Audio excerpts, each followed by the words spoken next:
हमारे पास concept under a minute में है ह्यूमन आई। तो सबसे पहले हम ह्यूमन आई की लेबलिंग को समझते हैं। ह्यूमन आई की स्टार्टिंग होती है, सबसे पहला जो बल्जिंग सरफेस होता है उसको बोलते हैं कॉर्निया। 90% ऑफ रिफ्रैक्शन आई का जो होता है वो इसी पार्ट में होता है। कॉर्निया के बाद जब हम आगे चलते हैं तो हमें मिलता है आइरिस एंड पीपिल। अब आइरिस और प्यूपिल का जो मेन वर्क होता है वो होता है पावर ऑफ अकोमोडेशन में। प्यूपिल एक होल है जिसके थ्रू लाइट एंटर करती है हमारी आई को, और आइरिस उसकी ओपनिंग और क्लोजिंग को रेगुलेट करता है।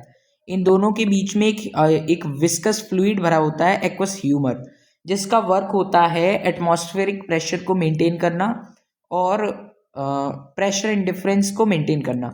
उसके बाद हम आगे चलते हैं तो हमें मिलता है क्रिस्टलाइन लेंस। ये क्रिस्टलाइन लेंस होता है कन्वर्जिंग यानी कि कॉन्वेक्स लेंस, जो कि सस्पेंडेड होता है इन सिलियरी मसल्स के ऊपर। सिलियरी मसल्स वर्क करती हैं पावर ऑफ अकोमोडेशन में।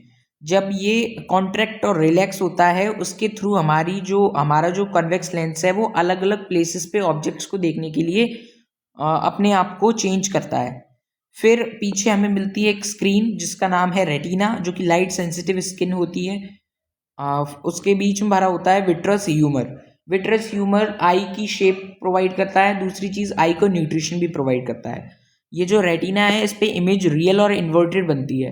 फिर जब ये ऑप्टिक नर्व्स के थ्रू जाती है ब्रेन में, तो जो इलेक्ट्रिक सिग्नल्स हैं उनके थ्रू ये अपराइट हो जाती है। अब हम जरा समझते हैं इनके फीचर्स। तो हमें यहाँ पे दिया गया है कॉर्निया, एक ट्रांसपेरेंट फ्रंट मेम्ब्रेन होती है जिसके थ्रू लाइट आई के अंदर एंटर करती है। आइरिस एक कलर डायफ्राम होता है जो अमाउंट को कंट्रोल करता है, जो कि प्यूपिल के साइज को कंट्रोल कर रहा है। प्यूपिल होता है centre of the iris opening जो है यहाँ पे। क्रिस्टलाइन लेंस, जैसा कि मैंने आपको बताया, जो स्क्रीन है रेटिना उसके ऊपर लाइट को फोकस करने के लिए कॉन्वेक्स लेंस होता है। एक्वस ह्यूमर क्या होता है? एक वाटरी फ्लूइड होता है between the cornea and the lens. इस कॉर्निया और लेंस के बीच में जो फ्लूइड भरा होता है उसी को बोलते हैं एक्वस ह्यूमर।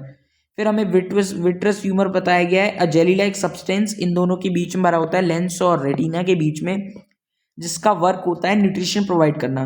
फिर रेटिना हमें बताई जा रही है एक लाइट सेंसिटिव लेयर होती है आई के पीछे, जो कि लाइट को इलेक्ट्रिकल सिग्नल्स में कन्वर्ट करती है। ऑप्टिक्स नर्व्स ऐसी नर्व्स होती हैं जो कि इन इलेक्ट्रिकल सिग्नल्स को ब्रेन तक ट्रांसमिट करती हैं। So hope you like the video. हमने अपना पूरा कॉन्सेप्ट अंडर अ मिनट के अंदर ह्यूमन आई को समझा। Thanks a lot.